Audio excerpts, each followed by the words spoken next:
Mi inclinación por el suspenso viene desde pequeño.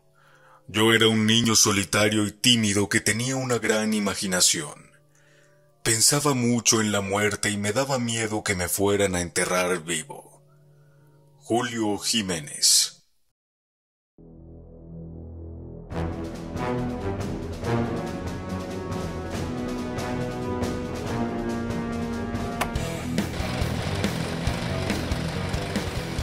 Bienvenidos a las funciones donde se invoca la oscuridad, donde los espectros son los protagonistas y las ilusiones mágicas son develadas. Hoy hablaremos de algunos clásicos de la televisión colombiana. El maestro del suspenso, o para otros, el Hitchcock colombiano.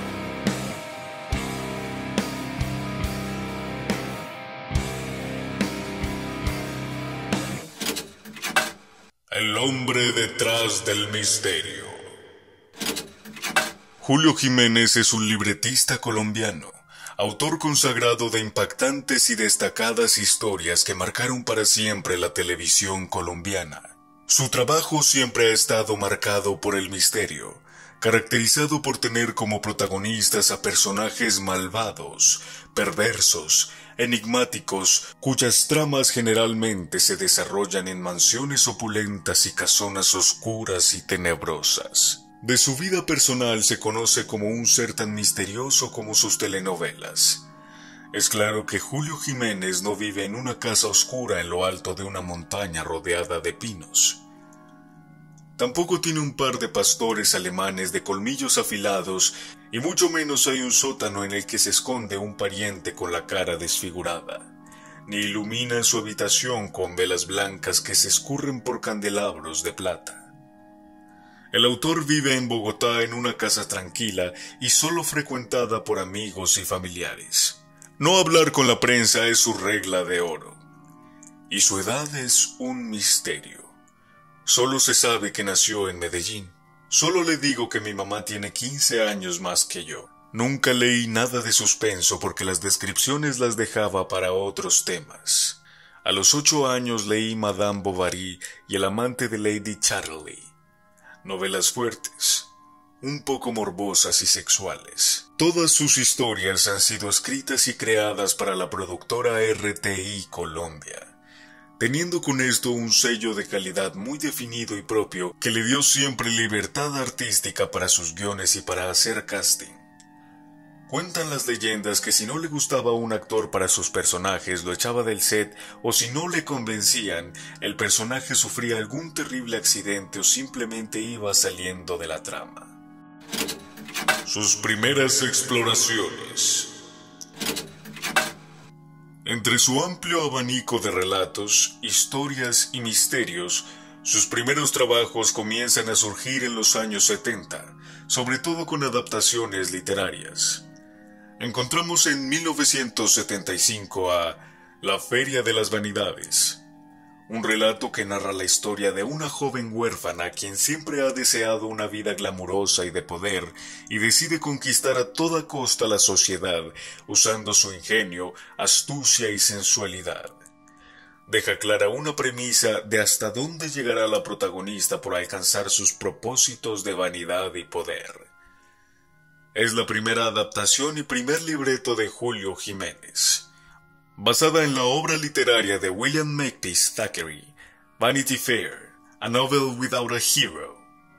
En el año de 1976 aparece Recordarás mi nombre, que nos cuenta la historia de una institutriz que llega a trabajar a la mansión de un enigmático y adinerado señor.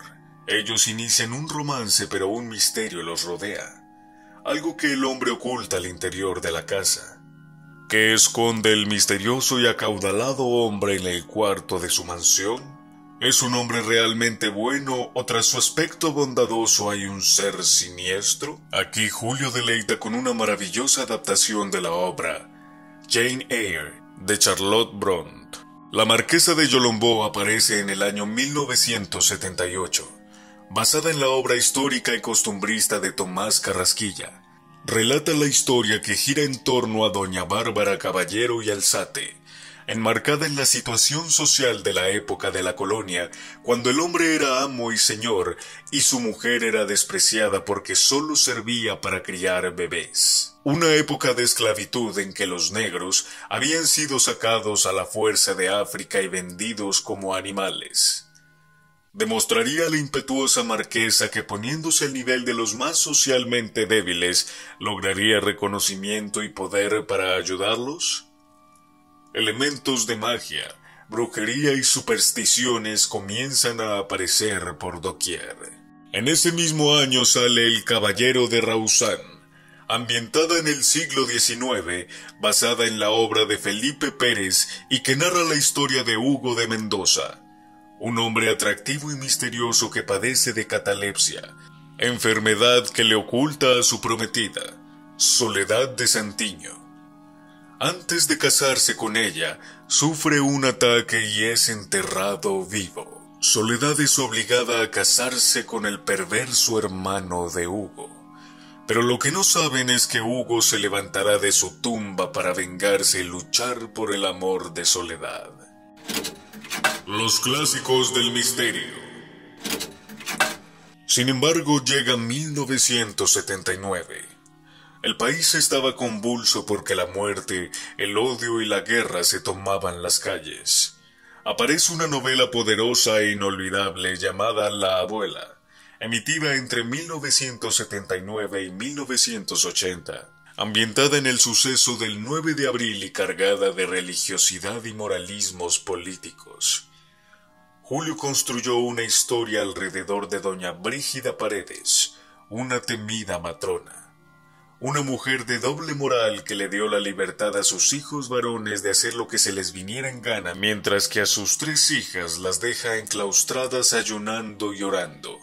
En esta novela ya aparecen sus actrices fetiches que podríamos considerarlas unas Scream Queens colombianas: Teresita Gutiérrez, Delfina Guido y Consuelo Luzardo. Una aterradora novela que develó una Colombia machista, religiosa, conservadora y cargada de moralismos políticos y religiosos que rayaban con el odio. Se convierte en el oráculo o premonición de los años oscuros que vendrían sobre Colombia en los siguientes años hasta la actualidad. Luego vendrán novelas como Los Cuervos, emitida entre 1984 y 1986. En esta apuesta de Julio Jiménez se presentaban los conflictos de los Olmedo, una familia ambiciosa de clase alta que vive en una misteriosa mansión llamada Casa Loma, un lugar que oculta grandes secretos que se revelarían desatando una tragedia. Siguiendo la tradición de las películas, series o producciones malditas, no hay que dejar de mencionar que cuando se emitió la serie, se difundió una leyenda urbana que decía que si un personaje moría en la historia, el actor que lo representaba fallecía en la vida real. Por ejemplo, la villana Camila falleció en la serie y ese mismo año, Betty Rolando, la actriz que la encarnaba, falleció en un accidente automovilístico. Por otro lado, hubo una gran polémica el 15 de diciembre de 1986, cuando se emitió un capítulo en el que un hombre alterado entraba en la mansión y les disparaba a sus habitantes. ¿La razón de la polémica?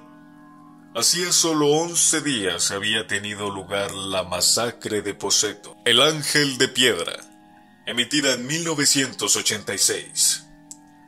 Narra la historia de Matteo Santini, un niño que sufre la prematura pérdida de su padre. Este conflictivo drama rural en torno a la hacienda donde viven Mateo y su familia torna un giro en su relato por los rumores que difunden en el vecindario debido a un furtivo romance que inician la madre de Mateo, María, y Aníbal, quien alguna vez fuese la mano derecha de su difunto esposo. Poco después, María fallece, generando una fuerte tensión psicológica en Mateo. Posteriormente, Isabel Serrano, su cruel madrastra, le roba la herencia familiar a Mateo. Este sufre maltratos y humillaciones por parte de Aníbal, por lo que solo encuentra cariño en Leocadia, su nana de nacimiento. Leocadia lo acompaña hasta su etapa adulta, donde vemos a un Mateo maduro y con deseos de venganza, debido al rencor por lo vivido en su niñez. La corriente sobrenatural y de misterio que caracteriza lo fantástico de esta historia empieza a filtrarse cuando el espíritu del padre regresa a la casa, pero toma forma solo en la mente de Mateo. Imposible no relacionar este relato con lo narrado por Shakespeare en la tragedia de Hamlet. Siguiendo esta línea de sus clásicos del misterio, recordamos En cuerpo ajeno, emitida entre 1992 y 1993. Es importante mencionar de esta novela que a pesar de su cambio de horario a las 10 de la noche por 2 meses, debido a un racionamiento de energía, la novela logró altos niveles de audiencia, más de 90 de índice de audiencia, llegando a convertirse en la segunda producción más vista en la historia de la televisión pública, 1956-1998. La novela narraba la historia de Pedro José Donoso, un millonario viudo que se casa con su bella y joven asistente, ignorando que ella planea matarlo en complicidad con su amante. Pedro comienza a soñar con un campesino desconocido y su amiga, la medium Gaitana Charry, lo alerta de que corre peligro. Pedro José muere y su espíritu se desplaza a la zona donde vive el campesino de sus sueños. El espíritu de Pedro José invade el cuerpo del campesino, quien aparentemente muere y resucita aparatosamente al ser enterrado. La mujer del campesino, los pueblerinos y hasta el párroco sospechan que está poseído por el diablo. Pedro, en el cuerpo del campesino, huye del pueblo hacia Bogotá, donde contacta a Gaitana Charry, quien lo ayuda a recordar su vida pasada. Consciente de que fue traicionado y asesinado por su esposa, decide vengarse. Las aguas mansas, emitida en 1994. Julio logra atrapar al espectador con una trama muy sencilla. Los hermanos Reyes huyen de su pueblo natal tras perder a sus padres y sus bienes. Llegan a Bogotá en 1949. La hermana menor, Livia, comienza un romance oculto con un hombre mucho mayor que ella y queda embarazada. Bernardo Elizondo, el futuro padre de la criatura, un día de regreso a su casa, muere en un accidente automovilístico. Como es de imaginar, la humillan tremendamente y la joven decide quitarse la vida saltando a un río de aguas mansas.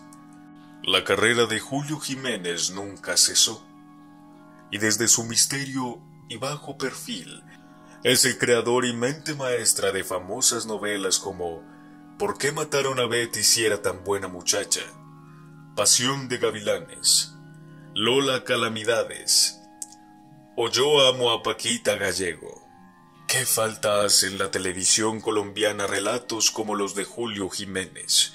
Queda la añoranza de poder contar con otra de sus creaciones y apostar por estos relatos cargados de misterio, suspenso, casas embrujadas y otros elementos del género. Nunca será tarde para ver al maestro Julio Jiménez regresar al lugar que se merece como el maestro del suspenso colombiano.